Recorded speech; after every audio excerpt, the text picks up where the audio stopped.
Hey, if you wonder how you can remove your old Apple Watch that you actually sold using your iPhone or iPad, so all you have to do is just open the My Watch application. Now from this, you have to just click here, All Watches.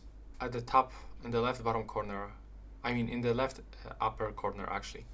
And now you got all watches and you have to click on this information icon. And now just click to Unpair Apple Watch and click Unpair Apple Watch. And now, as you can see, you have to input your Apple ID password. So this is what I'm gonna do right now out of the camera.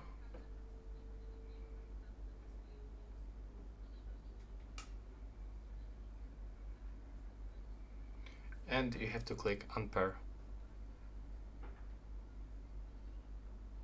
And as you can see, now it's almost finished. So we have to just wait for a few seconds.